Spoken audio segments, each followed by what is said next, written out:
따라하겠습니다. 하나님의 부흥. 지난주에 이어서 두 번째 시간인데요. 지난주에 못 오셨던 분들을 위해서 잠깐 요약을 해드리면, 말씀을 하나님의 사람들이 받고 들을 때 그때부터 부흥이 시작된다. 그래서 부흥은 오늘 하나님의 말씀을 듣는 여러분들로부터 시작된다는 사실을 믿으시게 되길 바랍니다. 신천지가요, 지난달 11월 10일에 주일날 킨텍스에 10만 명 수료식을 했습니다. 이번에 저희가 킨텍스에서 모였는데 저 정도 못 모였거든요. 2만 명 조금 안 되게 모인 걸로 알고 있는데 이번에 10만 명 모였다고 이렇게 홍보를 했어요. 그런데 광주 이단 상담소 이문기 소장이 신천지의 10만 수료식이 뻥이래요. 거짓말이에요. 왜? 영상 자료를 통해서 통계 분석을 해보니까 약 45,608명 정도 참석한 걸로 추정이 된다면서 숫자를 부풀려서 신천지 신도들이 이렇게 사기 진작과 내부 결속을 위한 꼼수, 어떻게 보면 이 북한하고 똑같은 짓을 하고 있어요. 근데 왜 똑같냐면 그들이 섬기는 게 똑같아요. 거짓의 아비인 악한 영의 악한 영을 주인으로 삼고 있기 때문에 똑같이 거짓말하는 거예요. 아까 제가 영상을 하나 먼저 틀어드렸어요. 이게 6분인가 7분짜리라서 설교 시간에 틀기 너무 길어서 여러분 찬양하기 전에 동성애에 관한 영상을 보여드렸는데, 여러분 지금 이 시대는요, 동성애자가 많아지는 게 아닙니다. 동성애자의 전략이 달라지고 있는 거예요. 동성애자들이 성소수자라는 이름으로, 그리고 사랑이라는 이름으로 거짓 탈을 쓰고 와서 그들을 반대하는 사람들에게 다시 자신들이 약자라는 그런 것들을 어필하면서 법을 바꾸려고 하고 있는 거예요. 동성애자들이 전략적으로 무엇을 원하냐면 기독교를 없애려고 해요. 학교에서 배우는 내용이 반기독교적인 내용, 비기독교적인 내용을 가르치고, 여러분 교회가 부흥해야 되는데 지금 이단이 부흥하고 있고, 그럼 진짜 사랑이고 생명이신 예수님의 이름이 높아져야 되는데 거짓 사랑인 동성애가 부흥하면 되겠습니까?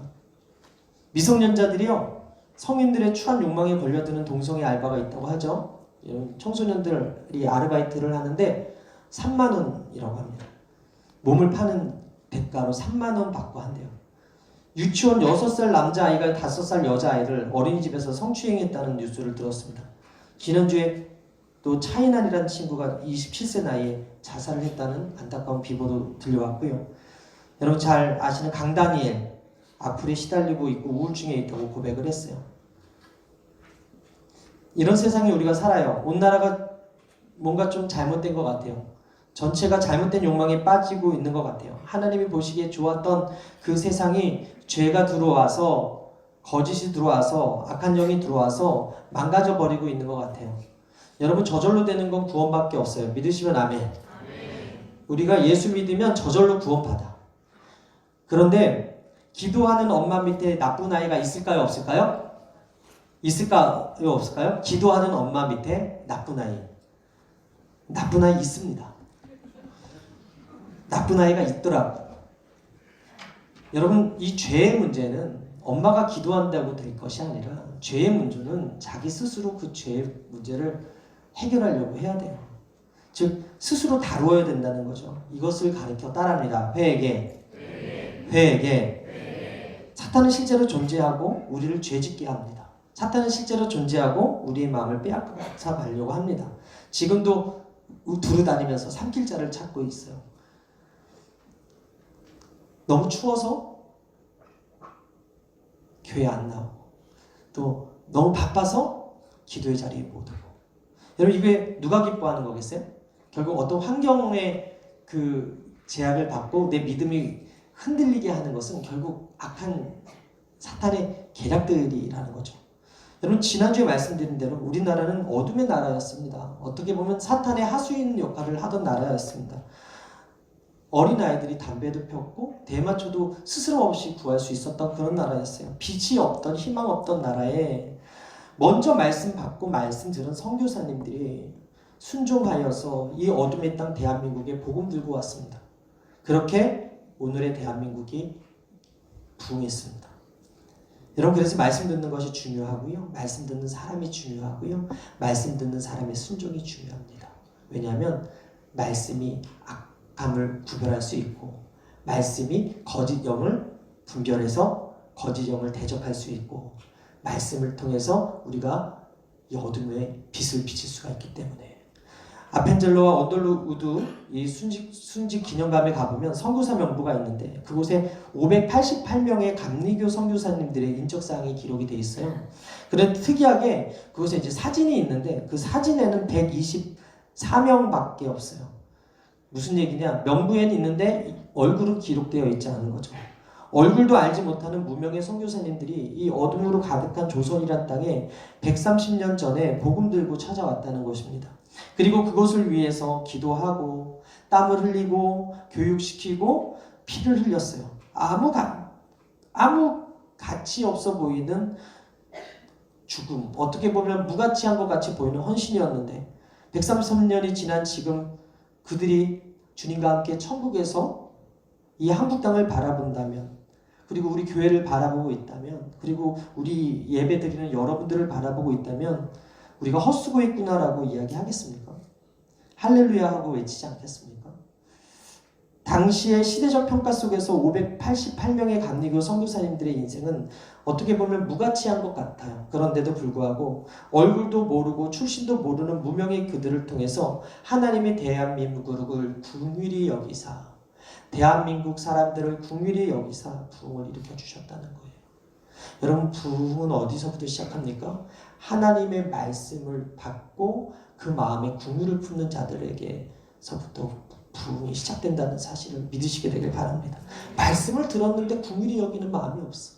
말씀을 들었는데 용서할 마음이 안 생겨. 그러면요, 그건 말씀을 제대로 받지 못한 겁니다. 하나님의 말씀은 살았고 운동력이 있어 지금 나를 통해 역사하시는 살아있는 말씀이에요. 믿으시면 아멘. 미국의 대각성 운동의 기수 조나단 에드워즈 선교사가 이런 말을 했습니다. 부흥은 하나님이 우리에게 주시는 선물이고 사모하는 곳에 임한다. 여러분, 사모하지 않는 곳에 하나님의 부흥이 임할 수 없고요, 사모하는 그곳에 하나님의 부흥이 임한다는 거예요. 당시 이스라엘은 강대국 바벨론에 의해서 침략을 받고 있었습니다. 나라는 흔들리고 있었습니다. 나라 망하는 것 이미 예정된 코스처럼 보였습니다. 국가가 흔들리고 그 민족이 흔들리고 개인적인 꿈이 깨어져가는 시간에 하박국 선지자가 성전에 들어가서 엎드려서 하나님께 물었던 것이 바로 이것이었어요. 다시 한번 이 민족이 회복할 수 있겠습니까? 흔들리고 깨어져가는 우리 민족이 다시 한번 회복할 수 있겠습니까? 우리가 부흥이라는 말을 리바이벌이라고 하는데 본래 뜻이 다시 살려주십시오예요. 부흥에는 새로운 생명을 불어넣는다는 말 뜻이 있는데, 우리가 죽어가는데, 우리가 무너져 가는데 다시 살려주십시오. 회복시켜 주십시오. 깨어지고 있는 이 나라, 깨어지고 있는 이 가정, 깨어지고 있는 이 교회, 깨어지고 있는 이 청년 세대에 다시 한번 부흥케 하여 주옵소서. 다시 살려주십시오. 다시 회복시켜 주십시오. 부흥을 위하여 하박국이 기도한 거예요. 온 열방이 주께 돌아오는 것은요, 여러분, 여의도 순복음 교회가 할 일이 아닙니다. 조용기 목사님과 이영훈 목사님만 가지고는 할 수 있는 일이 아닙니다. 새로운 비전을 향해 가는 사람이 필요한 거예요. 사랑하는 여러분, 마음속에 이 민족 회복에 대한 부담이 있습니까?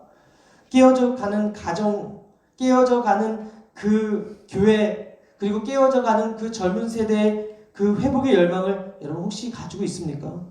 교회의 부흥을 갈망하고 있습니까? 다시 살려주십시오 하는 그 마음이 있습니까? 그렇다면 우리가 다시 한번 하나님의 부흥이 이 땅에 임하게 되기 위해서 오늘 본문을 통해서 대답을 찾고 싶습니다. 첫 번째 따라하겠습니다. 하나님의 긍휼을 구할 때 부흥이 시작됩니다. 아수르의 멸망을 기대했습니다. 요나 선지자가요, 아수르의 멸망을 기대했어요. 그래서 그들은 멸망 당해도 싸다고 생각했어요. 니느웨로 가야 되는데 다시스로 가다가 풍랑을 만났죠.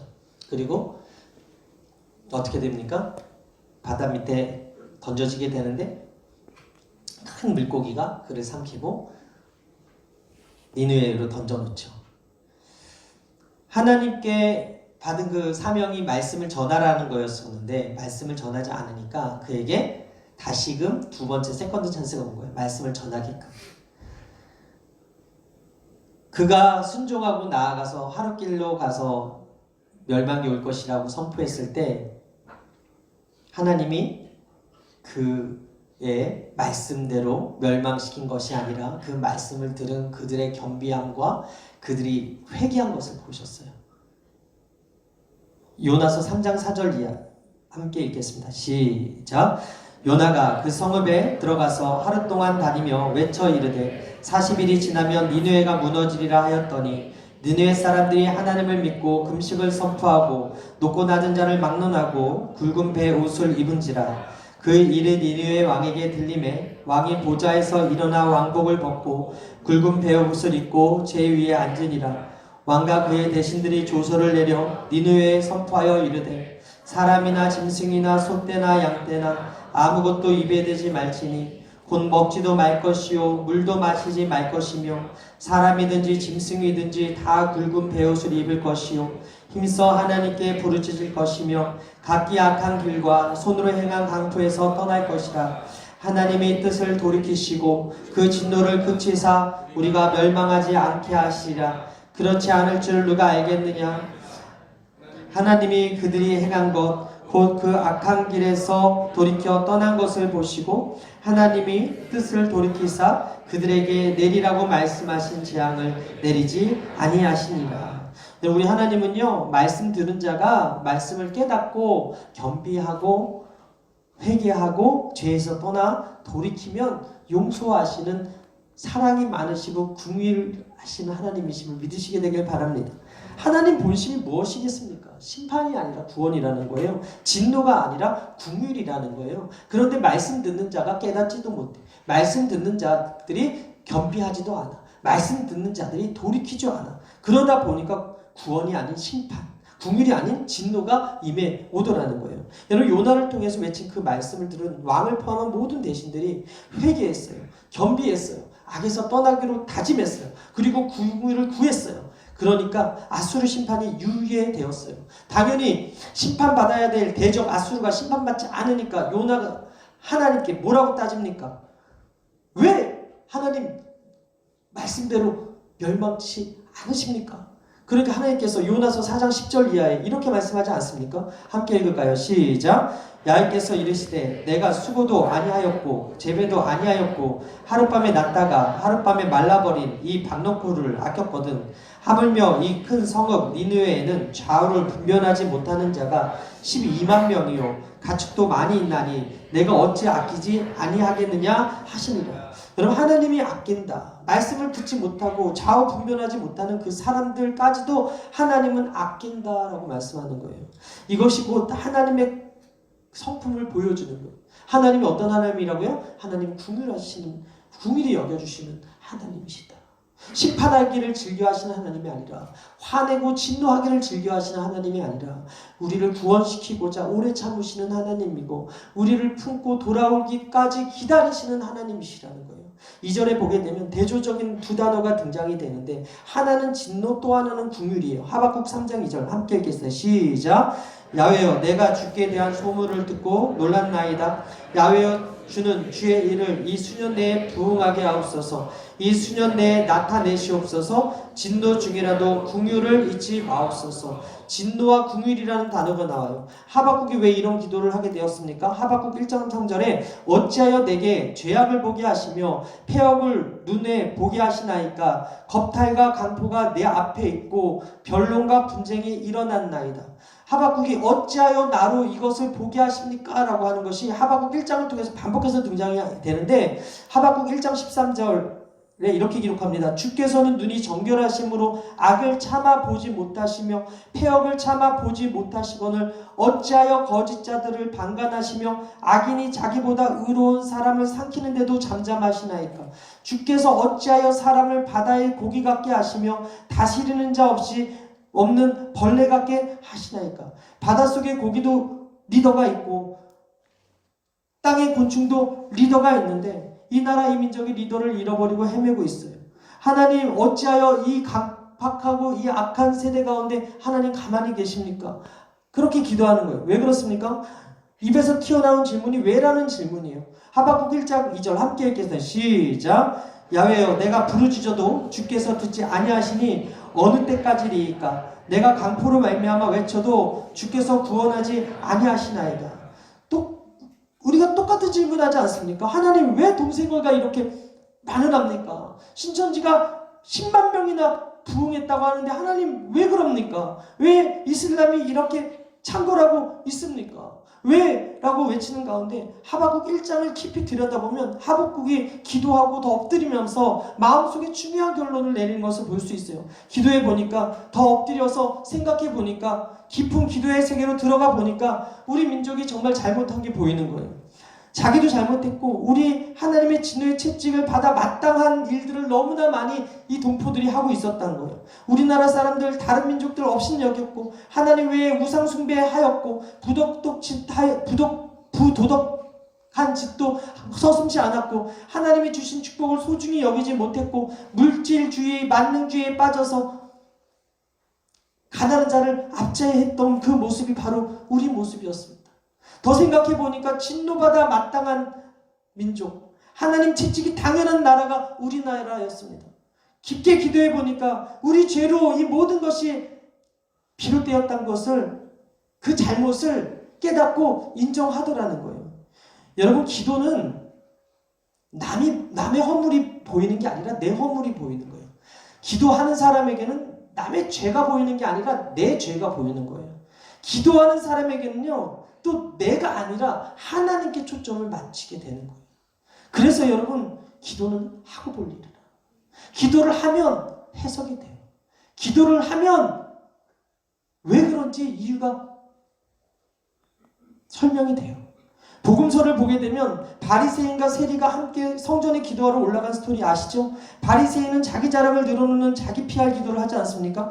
누가복음 18장 11절에 바리새인은 서서 따로 기도하여 이르되 하나님이여 나는 다른 사람들 곧 토색, 불의, 간음을 하는 자들과 같지 아니하고 이 세리와 같지 아니함을 감사하나이다. 나는 일에 2번씩 금식하고 또 소득의 11조를 드리나이다.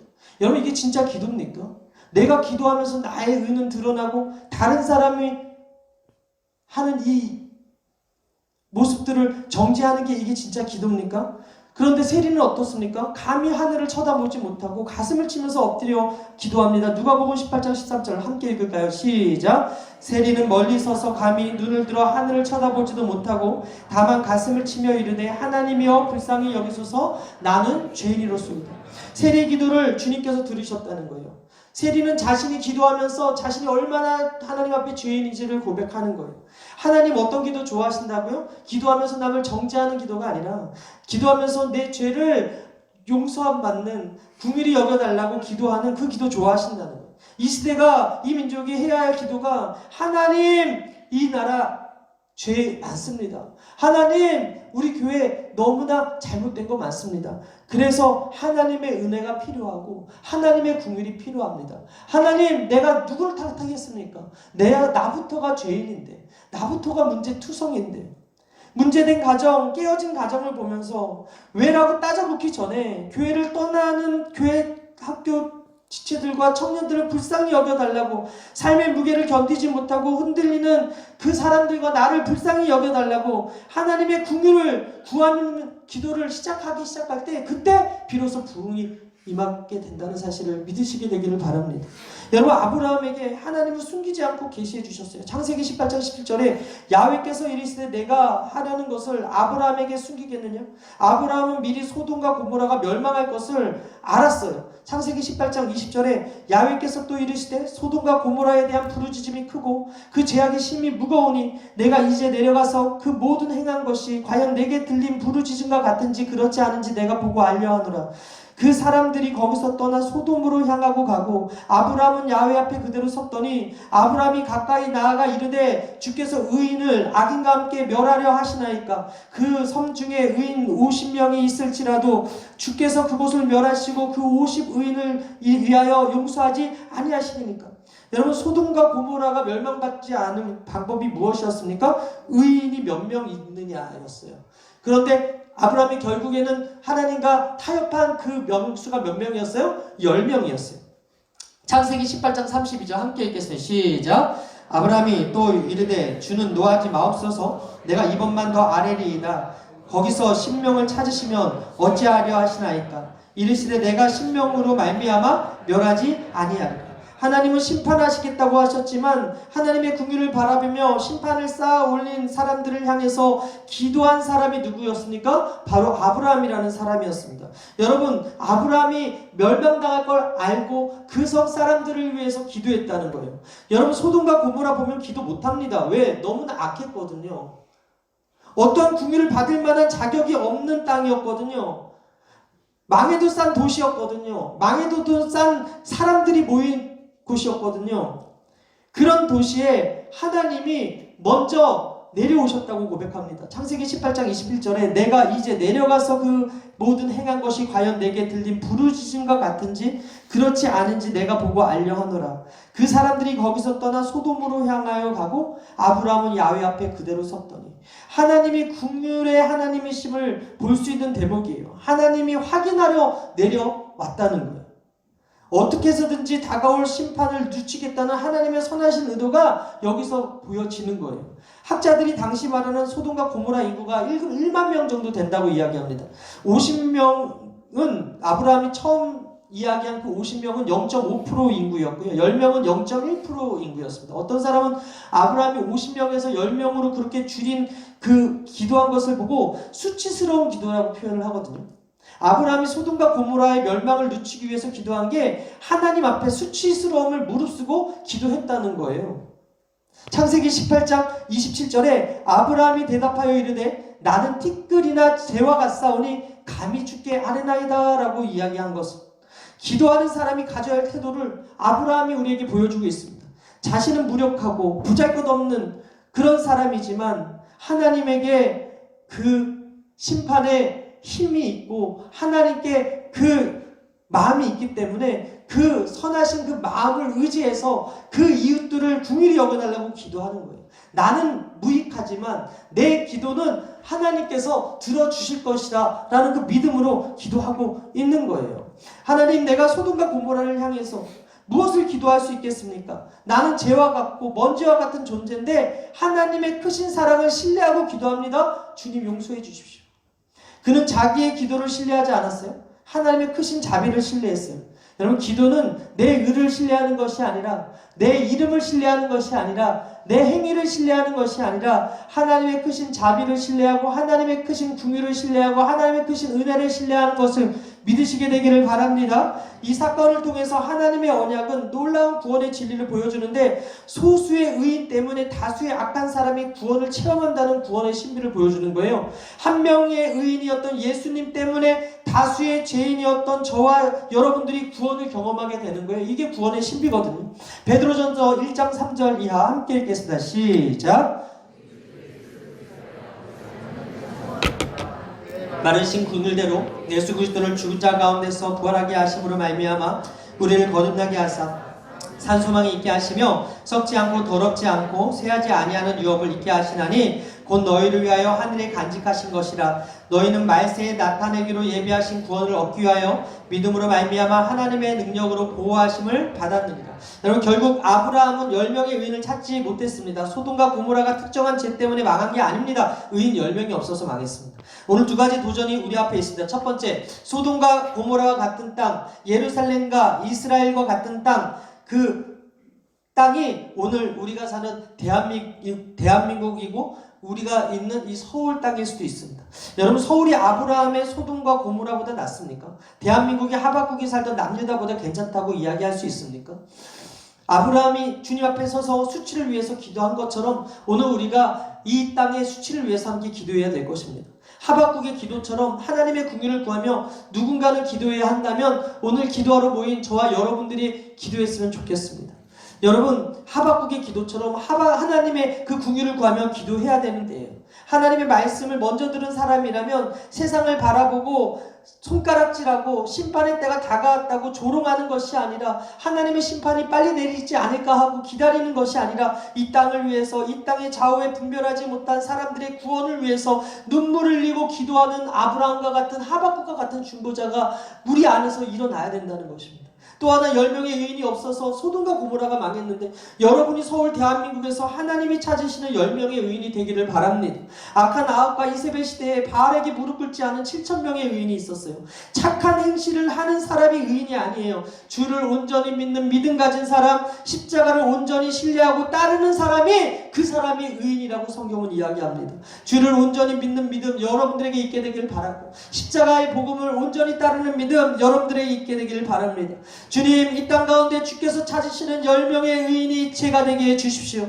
엘리야 시대에 바알에게 무릎 꿇지 않았던 7,000명의 의인이 바로 우리가 되게 하여 주옵소서. 그래서 나로 말미암아 하나님의 말씀이 온전히 선포되고 하나님께 기도하는 부흥의 역사가 우리 안에 일어나게 하여 주옵소서. 저는 선포하고 축복합니다. 아브라함과 같은 중보자가 되는 은혜가 우리 카리스트 공동체에 있을지어다. 하박국과 같은 부흥이 하박국에게 주셨던 그 기도의 제목을 오늘 우리에게 주셨는데, 주여 부흥케 하여 주옵소서. 진노 중이라도 궁유를 잊지 마옵소서 외치며 기도하는 우리 모두가 되었으면 좋겠습니다. 두 번째로 따라하겠습니다. 하나님 한 분으로 기뻐할 때 부흥이 시작됩니다.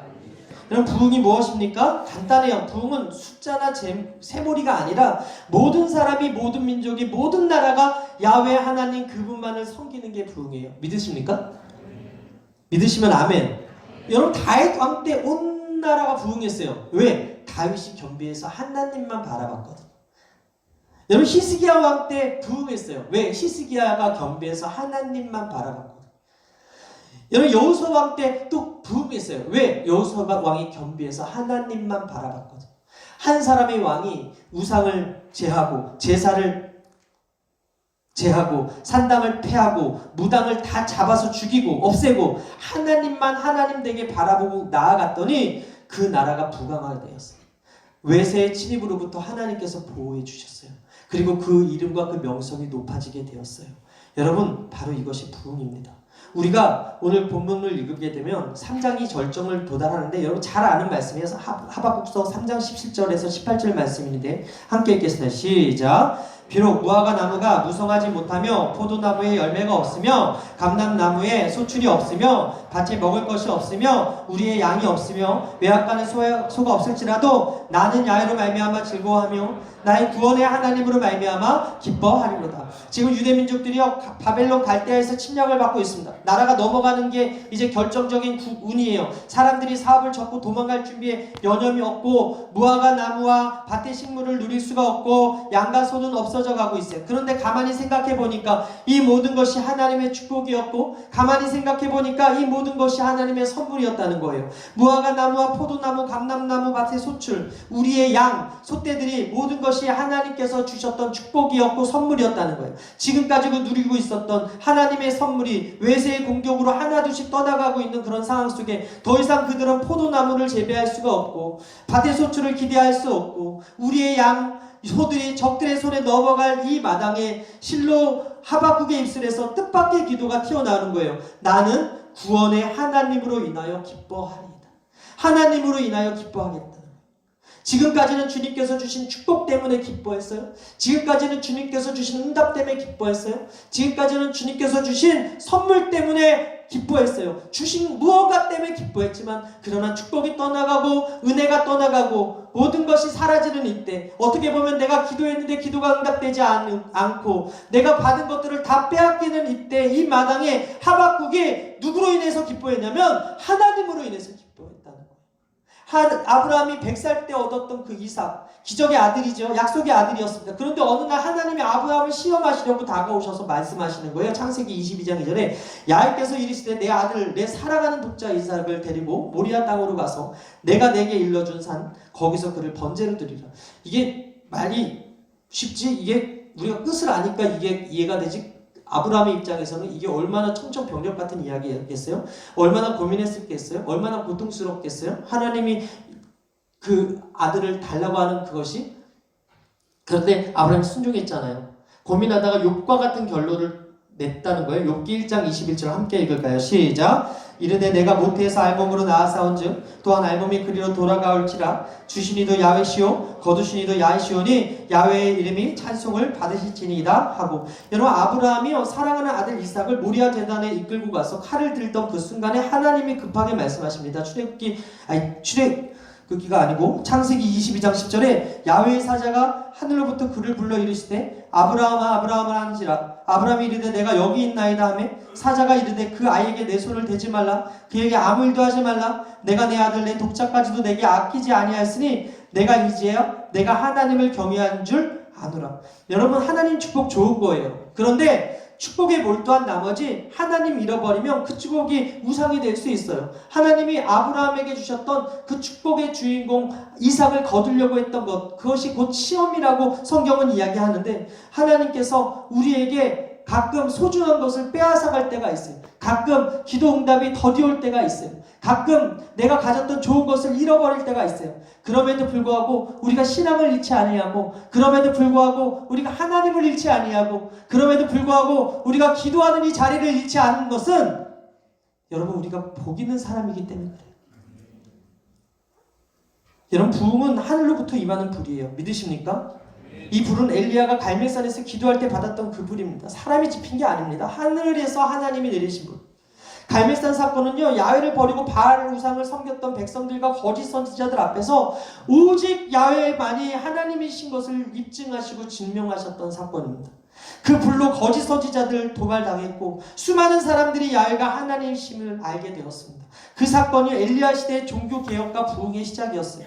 엘리야 시대의 부흥은요, 하늘로부터 임하는 야훼의 불에서 시작됐어요. 그렇다면 부흥은 사람이 땅에서 만들 수 있는 것이 아니라 하늘에서 하나님이 만드는 것임을 우리가 볼 수가 있어요. 부흥은 사람이 땅에서 아무리 부흥하려고 해도 되지 않아요. 하나님이 하늘에서 내려줘야 돼요. 불을 내려달라고 하나님께 기도하는 기도의 사람을 통해서 하나님께서 일하시는 거예요. 여러분, 우리가 많은 것으로 하나님께 드려도 하나님이 기뻐하지 않으십니다. 그러나 우리가 이 시간 이 땅의 황무함을 보시고 우리가 얼마나 취약한 죄악 가운데 살면서 하나님을 잃어버렸다는 것을 용서해달라고, 긍휼히 여겨달라고 기도하며 부흥을 구할 때 하나님께서 하늘의 불을 이 모임 가운데, 우리 모임 가운데 임하게 해주실 줄 믿습니다. 엘리야가 살았던 시대에 이스라엘 백성들은요, 바알 우상과 야훼 하나님 사이에서 머뭇거리고 있었어요. 여러분 다 아시다시피 열왕기상 18장 21절입니다. 함께 읽겠습니다. 시작. 엘리야가 모든 백성에게 가까이 나아가 이르되 너희가 어느 때까지 들 사이에서 머뭇머뭇하려느냐. 야훼가 만일 하나님이면 그를 따르고 바알이 만일 하나님이면 그를 따를지라 하니 백성이 말 한마디도 대답하지 아니하는지라. 사랑하는 여러분, 신천지가 왜 문제입니까? 예수가 빠졌기 때문에 그렇습니다. 예수님 자리에 이만희가 앉았기 때문에 그래요. 동성애가 왜 문제입니까? 예수가 빠져있기 때문에 그렇습니다. 예수가 있을 자리에 거짓 욕정과 욕망이 자리 잡고 있기 때문에 그렇습니다. 예수, 하나님에게 있어서 제일 듣기 좋고 하나님이 가장 기쁜 이름이 바로 예수 그리스도예요. 그래서 우리는 진노 중에도 그들에게 예수의 이름을 선포하며 나아갈 사명들이 있어요. 믿으십니까? 여러분, 예수의 이름이 선포될 때 거짓 영이 떠나가고 예수의 이름이 선포될 때 거짓 사랑이 사라지는 거예요. 우리는 진노 중이라도 그들에게 예수의 이름을 선포하며 이 시대에 하박국 같은 선지자가 되어야 된다는 거예요. 지금 이 시대에 우리나라는 막연한 절망감이 자리 잡고 있어요. 하나님이 예비하신 그 바알에게 무릎 꿇지 않은 신실한 주의 종들과 교회들이 곳곳에 많이 있음에도 불구하고 이 사회 전반에 교회와 크리스천들의 영향력이 점점점 줄어들고 사라지고 있습니다. 이 시대가 어둡다고 말을 합니다. 역사적으로 볼 때 시대가 어두울수록 하나님의 불을 간구하는 외침이 커졌어요. 그럴 때마다 하나님은 성령의 불로 임하셨거든요. 부흥을 간구하는 세대에 하나님이 부흥을 주셨거든요.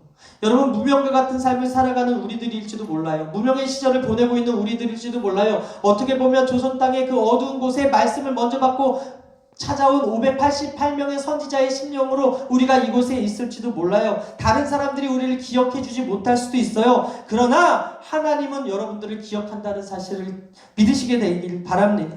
하나님 나라에 가치가 있는 사람이 바로 나라는 거예요. 따라하겠습니다. 나는 하나님 나라에 무한한 가능성이다. 여러분, 우리가 미래를 어떻게 알겠습니까? 한국교회 골든타임을 경고한 최윤식 목사님의 저서 2020-2040 한국교회 미래 지도라는 책을 보게 되면 앞으로 다가올 10년이 한국교회에 주어진 마지막 기회라고 이야기해요. 그는 지속가능한 미래의 한국교회를 원한다면 하나님이 가치 있게 여기시는 것이 무엇인지 깨달아야 된다라고 이야기합니다. 하나님이 가치 있게 여기는 게 바로 성령입니다. 하나님이 가치 있게 여기는 게 곧 기도입니다. 트렌드 코리아 2020 소비 트렌드라는 책에서 내년 전망을 놓았는데 내년에 또 전망이 좋지 않대요. 저자인 김남도 교수가 12년 동안 트렌드 코리아를 써왔는데 서문을 쓰면서 경제를 걱정했고 실제로는 경제가 좋아지지 않았대요. 14년 동안 한 번도 경제가 좋아진 적이 없었다는 거예요. 영적으로도 마찬가지 아닙니까? 너무 많은 교회가 영적 우울증에 걸려있고 전도가 어렵다고 이야기해요. 부흥이 안 된다고 얘기해요. 교회 학교도 반토막 났다고 얘기하고 청년들이 떠나간다고 이야기해요. 동성애 문제도 신천지 소식도 이슬람 이야기도 우리 힘으로는 역부족인 듯해요. 이 문제의 해결책이 땅에 있습니까? 이 문제의 해결책이 우리에게 있습니까? 여러분 부흥 주시는 성령님이 역사하여 주셔야 된다는 거예요. 갈라디아서 5장 16절에 내가 이르노니 너희는 성령을 따라 행하라. 그리하면 육체의 욕심을 이루지 아니하겠다. 사람들이 왜 동성애에 빠지고 사람들이 왜 신천지에 빠지고 사람들이 왜 잘못된 교리에 빠지고 사람들이 왜 만몬신에 빠지고 사람들이 왜 비진리인 것들에 그 스마트폰에 잘못된 것들이 이렇게 빠지느냐? 결국 육신의 정욕, 안목의 정욕, 이생의 자랑, 육신의 소욕을 따라서 행하기 때문에 그래요. 그런데 말씀 듣는 우리에게 뭐라 그래요? 너희는 성령을 따라 행하라. 초대교회 부흥의 원동력 기도였습니다. 사도행전 2장 1절 이하 함께 읽겠습니다. 시작. 오순절 날이 이미 이름에 그들이 다 같이 한 곳에 모였더니 후련히 하늘로부터 급하고 강한 바람 같은 소리가 있어 그들이 앉은 온 집이 가득하며 마치 불의 현처럼 갈라지는 것들이 그들에게 보여 각 사람 위에 하나씩 임하여 있더니 그들이 다 성령의 충만을 받고 성령이 말하게 하심을 따라 다른 언어들로 말하기를 시작하니라. 결국 부흥의 중요한 관건 하늘에서 불이 임하는 것밖에 없어요. 여러분 어둠의 영 걱정되고 근심의 영 걱정되고 걱정의 영, 울분의 영, 분노의 영 없애려고 한다고 여러분 절대 없어지지 않습니다. 마치 물컵에 물을 부으면 공기가 나가듯이 성령이 역사하면 어둠의 영이 떠나갑니다. 근심의 영이 떠나갑니다. 울분의 영, 분노의 영이 다 떠나갑니다. 우리가 해야 할 것은 기도예요. 주여 다시 한번 부흥시켜 주십시오. 주여 다시 한번 우리나라에 기회를 주십시오. 주님 우리 청년들에게 민족을 긍휼히 여길 수 있는 은혜를 허락하여 주시옵소서. 하박국 시대에 남유다를 멸망시켰던 나라가 바벨론이었어요. 오늘의 바벨론은 어떻게 보면 거대한 월드 시스템이에요. 만번이 모든 것을 장악한 세상이고 인본주의와 무신론과 동성애와 신천지가 마치 승리자처럼 뽐내는 세상에 우리가 살고 있어요. 정치, 경제, 교육, 매스컴, 예술, 종교, 과학, 기술, 가정 등 어느 영역에서도 예수 그리스도의 영광을 볼 수가 없어요. 오늘의 교회는 힘없어 보이고 그리스도인들은 나약해 보이고 미약해 보이고 오히려 세상이 교회를 향해서 비웃고 있어요. 너희 하나님이 어디 있느냐? 그러나 우리는 하박국을 통해서 하나님의 말씀을 듣습니다. 오직 의인은 그 믿음으로 말미암아 살리라. 여기서 의인이란 죄가 없는 사람을 가리키는 것이 아니라 자기 자신 의지하지 아니하고 하나님 의지하는 사람을 가리켜요. 의인이 믿어야 될 것이 무엇입니까? 하나님의 선하심 믿어야 된다는 거예요. 아무리 일이 힘들고 한 치 앞을 내다보지 못할 정도로 앞날이 깜깜하다 할지라도 하나님이 우리에 대한 선한 생각을 가지고 계시고 선한 계획을 가지고 계시고 믿고 기도하면 역사가 일어나고 다시 부흥시켜 주실 것이다. 다시 하나님의 때 하나님의 일을 나를 통해서 이룰 것이다. 기도하는 자들을 통해서 그런 은혜가 있게 됨을 믿으시게 되길 바랍니다. 하박국의 기도가 우리의 기도가 되어야 된다는 거예요. 하나님 때문에 기뻐합니다. 하나님이 함께 하시면 아무것도 잃어버린 것이 없습니다. 하나님이 함께 하시면 이 민족의 소망이 있습니다. 이 나라의 소망이 있습니다. 우리 교회의 소망이 있습니다. 내 인생의 소망이 있습니다. 저는 이제 하나님으로 인하여 기뻐하는 자가 되겠습니다. 이런 고백이 저와 여러분들의 입술의 고백이 되기를 주님의 이름으로 축원합니다. 이 시대에 하박국 선지자들이 되어서 하나님의 부흥이 우리를 통해 이 땅과 이 민족 가운데 임하도록 성령으로 사로잡힌 성령의 사람을 되어서 이 시대에 하박국처럼 아브라함처럼 쓰임받는 부흥의 주역들 다 되시기를 주님의 이름으로 축원합니다. 그렇게 살지어다 함께 일어나서 찬양하겠습니다.